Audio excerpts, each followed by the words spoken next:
Hola jóvenes. Vamos a comenzar el tema análisis de respuesta en la frecuencia. Y he elegido este artículo para comenzar esta introducción, que es de sistemas de potencia, y dice el control de la frecuencia es el futuro de los sistemas de potencia. ¿Por qué? Este grupo de investigación lo que ha hecho es analizar con generadores de frecuencia, analizar un sistema de control con turbina de recalentado y así analizar el control de la misma y dando nuevos métodos de control para nuevos retos en este tipo de industrias de energía. Entonces vamos a comenzar con las generalidades. Y vamos a hablar ahora siempre de un lazo cerrado, como ya lo conocemos, que hemos trabajado, y vamos a hablar de este PID de control de nivel, donde lo que encontramos es un tanque donde se le está midiendo el nivel del mismo, controlando, y este está enviando una acción, este controlador, para manipular la válvula de control y así poder entrar prácticamente el caudal que lo está llenando. Pero si nosotros pensamos en irrumpir el controlador y su convertidor y generamos un lazo abierto, incluyendo un generador de frecuencias y un registrador o una interfase de detección, vamos a ver que nosotros lo que podemos hacer es un análisis en la frecuencia, haciendo a este loop de control o a este lazo de control, haciéndolo un lazo abierto, donde vamos a finalizar con la altura medida y vamos a comenzar con la caída de presión para abrir la válvula, incluyendo estos dos para generar un sistema de frecuencias.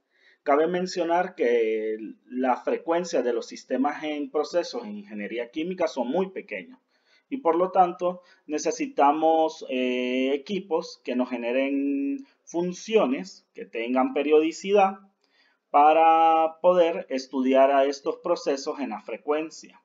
Y necesitamos un registrador o una interfase de detección para recoger toda la información de la función de salida, que sería la altura medida en este caso de este proceso. Uno de los generadores de frecuencia más utilizados son los PLC. Vamos a ver el diagrama de bloque y prácticamente nosotros lo que estamos haciendo es romper el lazo y poner el PLC, que es el generador de frecuencias, para que nos emita una señal que tenga una periodicidad como una sinusoidal y después recoger esa señal después de haber pasado por todo el lazo abierto del proceso de la válvula y el medidor, una función igual sinusoidal en un registrador prácticamente o una interfase de detección. Vamos a ver que estas dos funciones deberían de estar relacionadas, ya que serían funciones de respuesta en la frecuencia. Es decir, insertamos una frecuencia adentro de esa válvula, es decir, una frecuencia que se convierte en una acción de presión, etcétera, etcétera, con un convertidor, y vamos a ver cómo esta frecuencia tiene una respuesta a través de este proceso, que sería esta de acá.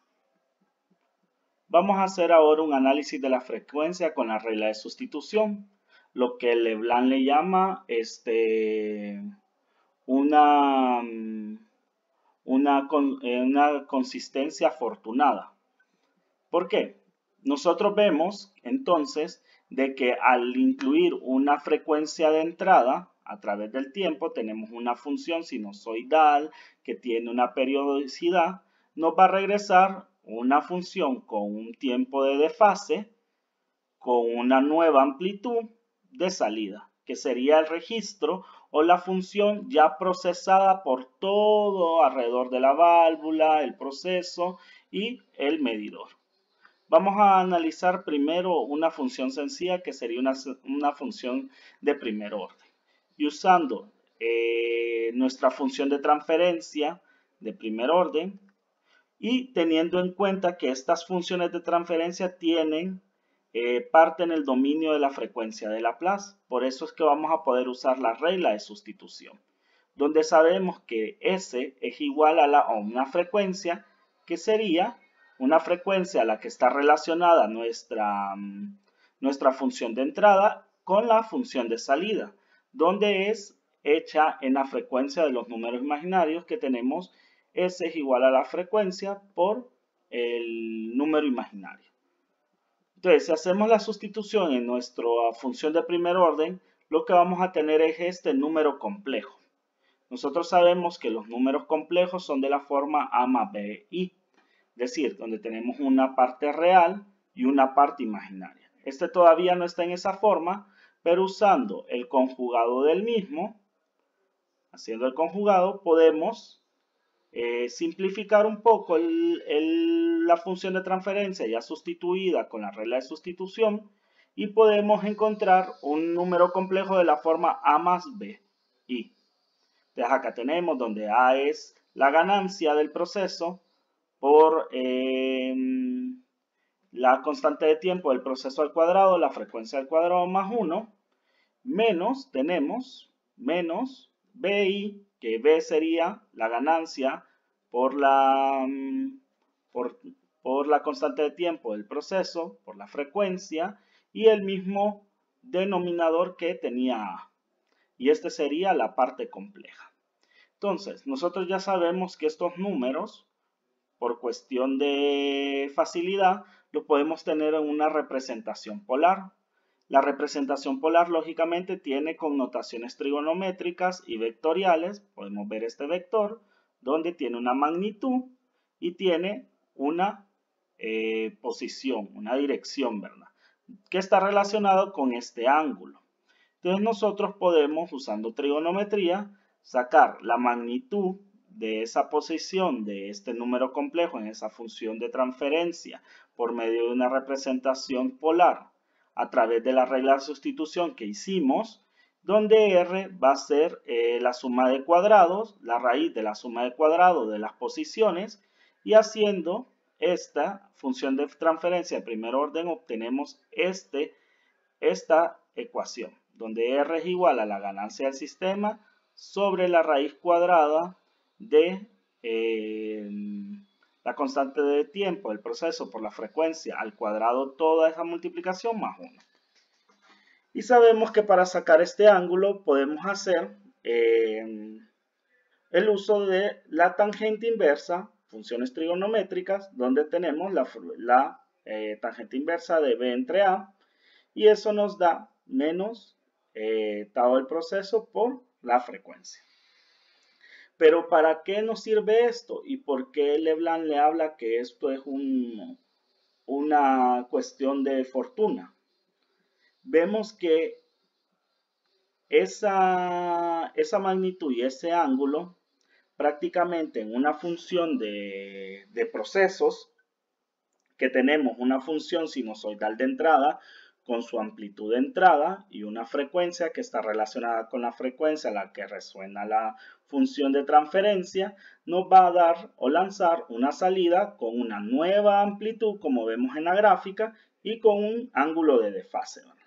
Prácticamente lo que tenemos es que esa R, a través del análisis de la frecuencia, va a ser una razón de amplitud. Es decir, que al calcular la magnitud de ese número en la frecuencia de la placa a través de este análisis de la frecuencia, lo que nos va a estar lanzando prácticamente es una razón de amplitud que va a ser la relación de la amplitud de salida entre la amplitud de entrada de la función que se ha generado y se ha detectado en este lazo abierto. Y ese ángulo de desfase prácticamente, que es un ángulo de desfase en el tiempo por el periodo que resuena la función de transferencia de entrada, prácticamente es el ángulo de fase que va a tener la función de salida. Entonces, a través del análisis de la frecuencia y usando la regla de sustitución, en este caso específico para un proceso con función de transferencia de primer orden, nosotros podemos calcular la respuesta de la frecuencia a través del tiempo, es decir, ya sabemos que nos va a dar una señal sinusoidal. Si entramos otra señal cuadrada, tendríamos que hacer una señal cuadrada, pero los elementos que sería la amplitud, la nueva amplitud y el ángulo de fase lo podemos calcular simplemente haciendo un análisis de la función de transferencia. Vamos a encontrar que para toda función de transferencia se puede hacer un análisis de haciendo uso de la regla de sustitución, como podemos ver acá para funciones de transferencia de primer orden, de segundo orden, de método integral, derivativo, retardo en el transporte. Pueden ser para funciones que estén por encima de la función de transferencia, que serían los ceros de la función de transferencia, o puede ser para sistemas de orden superior o PID. Es decir, que solo tenemos que hacer uso prácticamente de la regla de sustitución. Y si miramos, acá está cómo se calcula la razón de amplitud de cada una y el ángulo de fase. ¿Para qué nos va a servir esto? Para poder relacionar entrada y salida con un generador de frecuencia. Ahora vamos a hablar del análisis de la frecuencia en lazos abiertos con múltiples funciones. Imaginémonos que este es el lazo de control que teníamos del PID inicial, ¿verdad? Ahora, como vamos a analizar, hacemos un corte de este PID para analizar el lazo abierto del mismo. Y agregamos un generador de frecuencia y un detector de la misma. Pero ahora no tenemos funciones de transferencia aisladas, sino que tenemos 1, 2, 3 funciones en serie. Y mínimo, si cada una de la función, teniendo en cuenta que la válvula es de segundo orden, el tanque de primero y el medidor de primer orden, vamos a tener una función de transferencia de cuarto orden, lo cual sería un poco tedioso generar la regla de sustitución, y a lo que podemos entonces ir trabajando algebraicamente para ver qué pasa. Si vemos, la función de lazo abierto es una función en serie, que es la multiplicación de las 3 funciones de transferencia de ellas. Si nosotros sabemos que cada función de transferencia está en el dominio de Laplace y hacemos la regla de sustitución, vamos a ver que todos estos números los podemos poner de manera polar. ¿De qué manera? Teníamos a más bi, que es un número imaginario, el cual se puede escribir como r, que sería la magnitud coseno de teta, más r seno de teta i. Donde que r por coseno de teta, lógicamente me va a dar el valor de a, y r por seno de teta me va a dar prácticamente el valor de b. Prácticamente, ¿qué estamos usando acá? La proyección de cada uno de los vectores en cada uno de los ejes o planos, en el plano X y en el plano Y.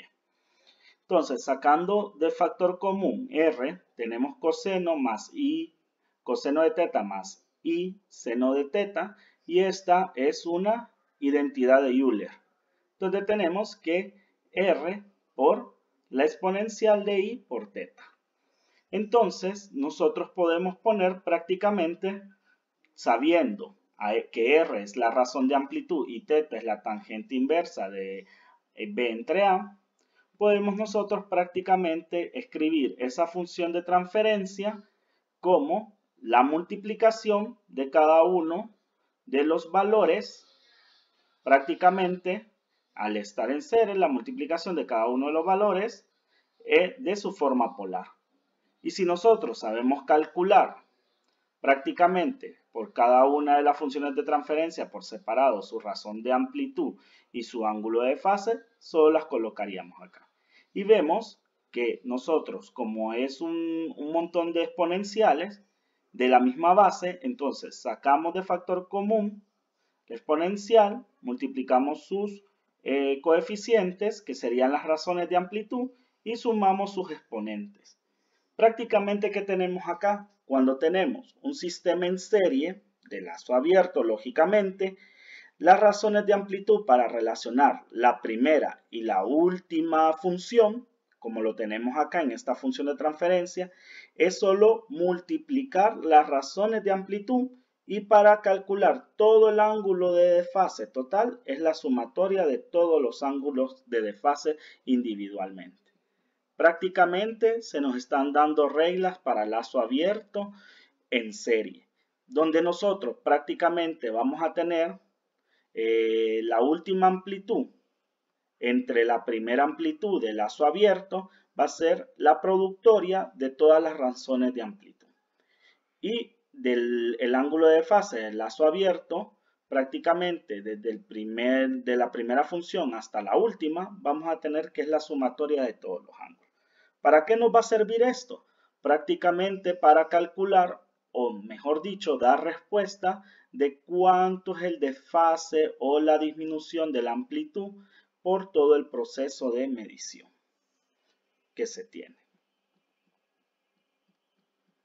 Entonces vemos que nosotros prácticamente podríamos calcular o hacer el análisis de esa función de salida, cuánto se desfasa de la función de entrada, es decir, cuánto es el tiempo de desfase que puede tener desde que se genera la acción en el proceso a cuando el proceso vuelve a hacer una lectura en este caso, de medición de nivel. Entonces, prácticamente eso es lo que nos está relacionando. ¿Y cuánto va a ser prácticamente ese margen de disminución de amplitud para llegar a estabilidad? Entonces, en este análisis prácticamente nosotros le hemos dado cálculos para dar una respuesta dinámica a través del tiempo. Pero ¿qué hay de la estabilidad del sistema? Todavía no hemos hablado de ello. Y para hablar de estabilidad en el sistema haciendo uso del análisis de la frecuencia, necesitamos trabajar un análisis de la frecuencia para estabilidad. Y en este caso, ¿qué ventaja va a tener este análisis de estabilidad? Ya que la estabilidad de los sistemas lineales que habíamos estudiado anteriormente no eran aplicables para sistemas con retardo en el transporte, sino que teníamos que usar funciones de Padé para aproximar ese retardo. En este caso sí vamos a usar el retardo en el transporte sin hacer una linealización de él. Y vamos a trabajar prácticamente con el diagrama de Bode. Pero primero, antes de hablar de la estabilidad y cómo se analiza, vamos a ver cómo se construyen estos diagramas. Los diagramas de Bode prácticamente se construyen haciendo el logaritmo de base 10 de las razones de amplitud contra el logaritmo de la frecuencia. Y se tiene un segundo diagrama que sería el ángulo de desfase contra el logaritmo de la frecuencia. Si miramos acá, prácticamente tenemos un rayado logarítmico, que hay que tener cuidado si nosotros trabajamos en papel o en diagramación. Podemos conseguir este papel logarítmico, pero si trabajamos prácticamente en coordenadas cartesianas, en papel milimetrado o en Excel, lo que hay que hacer es calcular los logaritmos antes para poder construir la gráfica. Entonces, analicemos un sistema de primer orden. Vamos a ver nosotros que ya tenemos cómo calcular de ese sistema de primer orden la razón de amplitud y el ángulo de fase. Por lo tanto, sería muy fácil dar valores de frecuencia del sistema a varias frecuencias de señales para poder ver cuáles son sus razones de amplitud y calcular los logaritmos de estos para generar las curvas. Mientras que el ángulo de fase ya solo sería el mismo cálculo con esas nuevas frecuencias que nos vamos calculando. Y vamos a ver que prácticamente para un sistema de primer orden podemos tener esta curva generalizada, donde tenemos prácticamente una curva donde tiene un quiebre y va cayendo asintóticamente hacia 0. Y vamos a tener esta función para el ángulo de fase. Si miramos acá, la persona que ha graficado no ha graficado los logaritmos, porque ya el papel, si miramos 0.01, 0.1, 1, 10 y 100, ya el papel era prácticamente logarítmico. Vamos a ver que en este eje también hay unos decibeles, que son muy utilizados en algunas aplicaciones para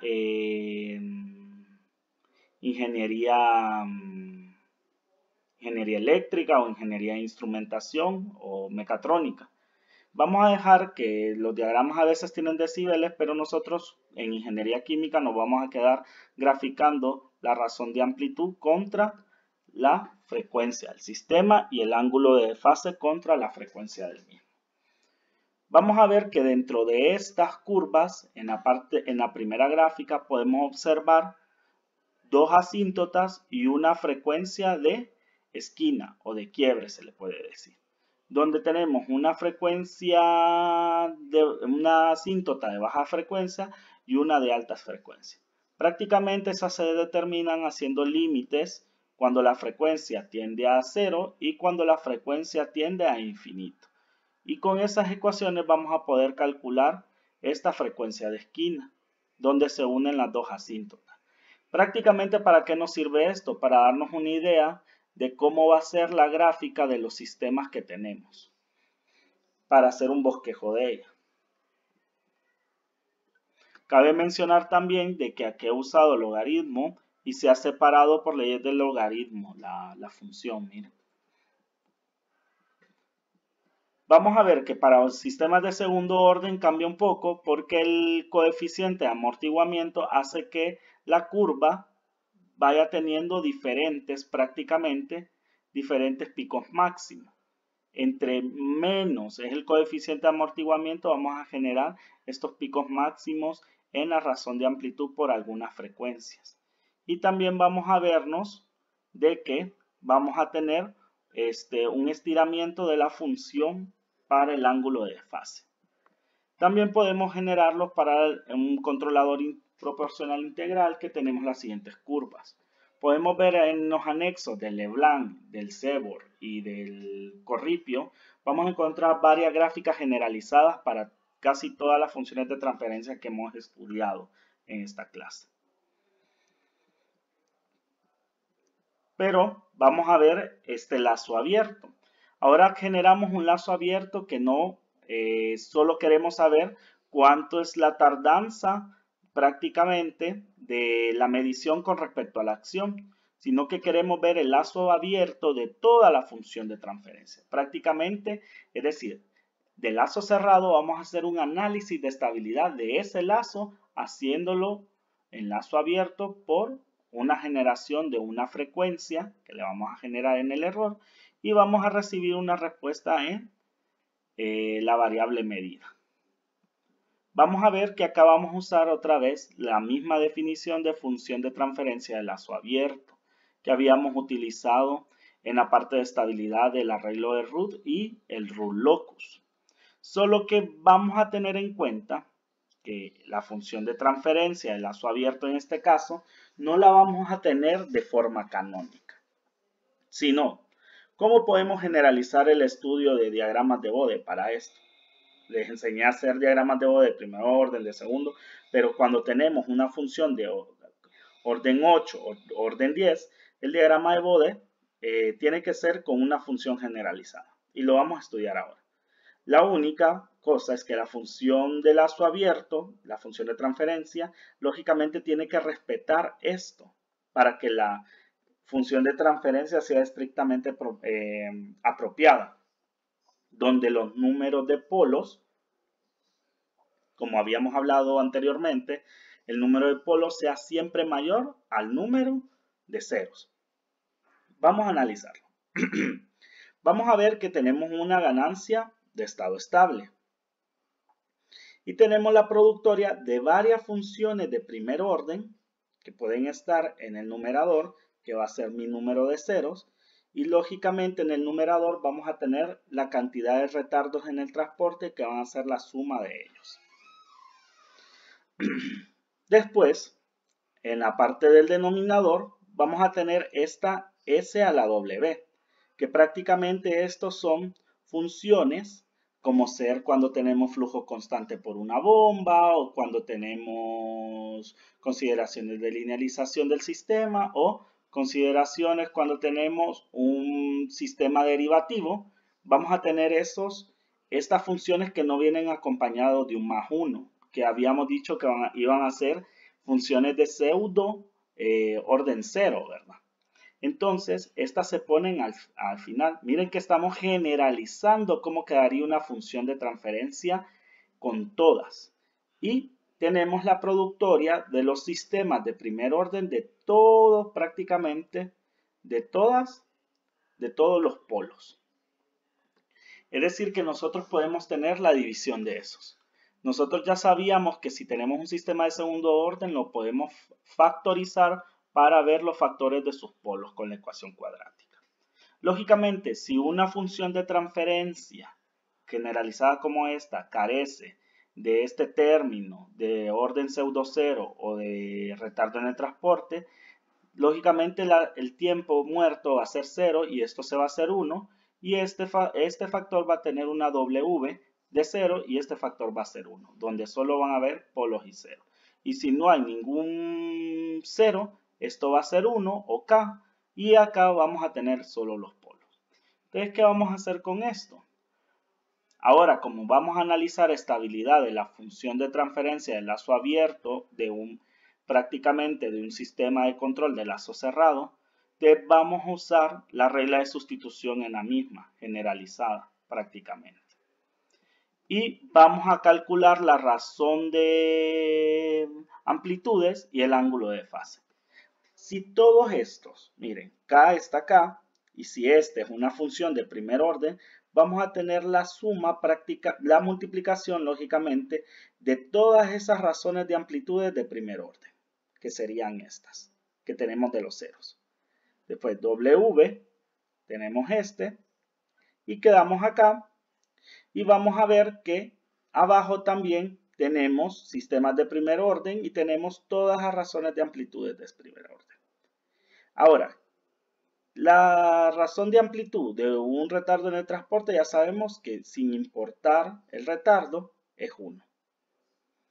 Entonces, y los ángulos de desfase, vamos a ver, ángulos de desfase, miren que acá no está en negativo porque estas funciones están en el numerador y si revisamos la tabla, van a estar en el numerador. Tenemos la del ángulo de desfase prácticamente del retardo más todos los ángulos de desfase, que ahora sí están en negativo, de las funciones de los polos, menos W por 90. ¿Por qué menos? Porque ya sabíamos que 90 es la de un factor integral y W porque si son varios multiplicados en serie, lógicamente, van a ser menos 90 varias veces. Entonces, con esto podemos calcular prácticamente de una función de transferencia estrictamente propia, vamos a poder calcular razones de amplitud y ángulos de fase de toda la función de lazo abierto, de la función de transferencia del lazo cerrado prácticamente. Y vamos a analizar ahora sí el criterio de estabilidad de Bode. Dice, considerando la función de transferencia del lazo abierto que sea estrictamente apropiada, y cuando se refiere a eso es que la cantidad de polos sea mayor que la cantidad de ceros, eso es que respeta todos los procesos. Si hubiese una función de transferencia al revés, que la cantidad de polos sea menor, matemáticamente puede ocurrir, pero físicamente en procesos físicos no ocurre. Es estrictamente apropiada. El sistema de control, es decir, el sistema de lazo cerrado, será inestable cuando la razón de amplitud, esta calculada general, exceda a la unidad. Es decir, exceda 1 a la frecuencia para que su ángulo de fase es de menos 180. Es decir, que si a la frecuencia que suena a menos 180 grados de ángulo de fase, la razón de amplitud es 1, este sistema va a ser inestable. Y a esta frecuencia es llamada frecuencia crítica o de cruce. Prácticamente, ¿qué vamos a tener? Vamos a buscar en este diagrama de Bode el ángulo de 180 y vamos a ver a qué frecuencia le corresponde ese ángulo de menos 180. Ese ángulo de menos 180 nos va a determinar prácticamente la frecuencia crítica o de cruce. Y esa frecuencia crítica de cruce leemos de un solo la razón de amplitud, y si esa razón de amplitud es por encima de 1, es decir que el sistema de control es inestable.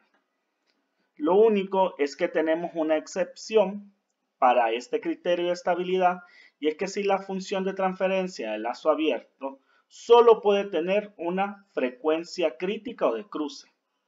De lo contrario, se debería aplicar otro criterio, que lo podemos escuchar en nuestros libros o habíamos oído de él, que es el criterio de Nyquist.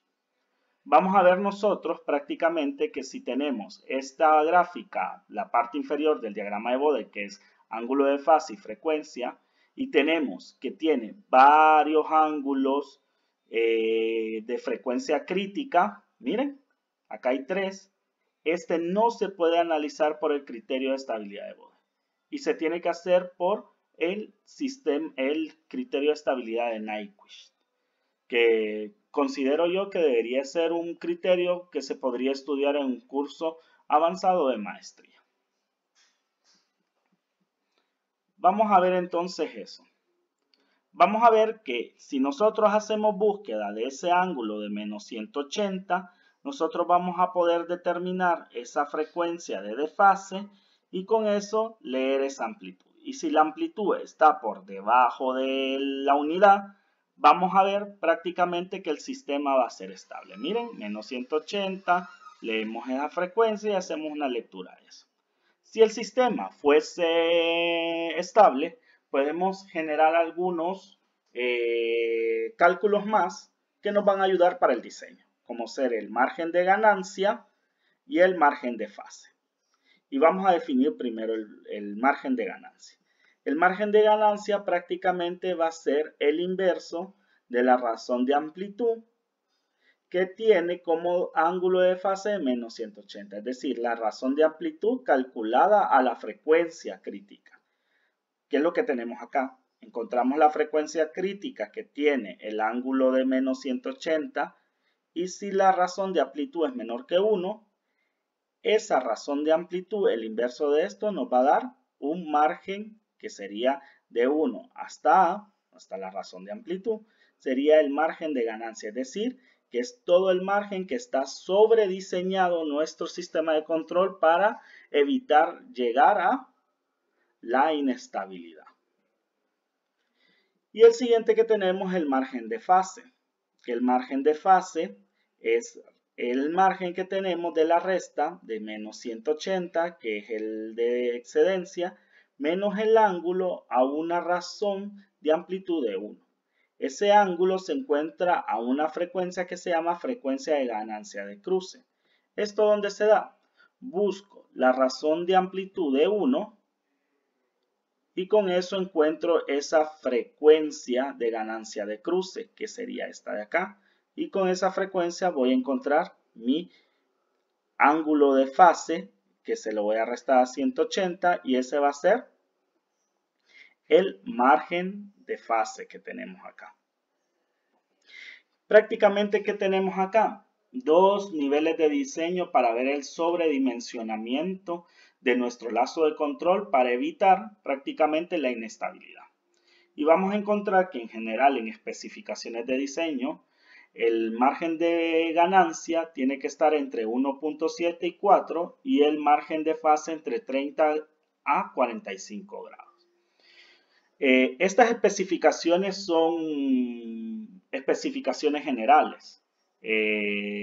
Muchos autores lo que dicen es que con estos ángulos, aunque sirven para diseñar y generar sintonización de controladores, estos márgenes no sirven tampoco para elegir si podemos utilizar un controlador proporcional o un controlador PID. Solo nos van a dar discusiones o criterios para generar diseño o generar algunas cuestiones de márgenes dentro de ellos. Vamos a ver que si están fuera de ellos, vamos a ver que ya vamos excediendo prácticamente a la inestabilidad. Otra cosa que hay que resaltar es que en los sistemas de ingeniería química los procesos no son muy variables para que nos generan márgenes variables a través del tiempo. Pero como los procesos se van diseñando en la planta de manera diferente y a veces no se tiene en cuenta el diseño de los sistemas de control, vamos a ver que tener un buen margen de ganancia y un buen margen de fase nos va a ayudar a controlar muy bien el sistema con el antiguo sistema de control de lazo cerrado.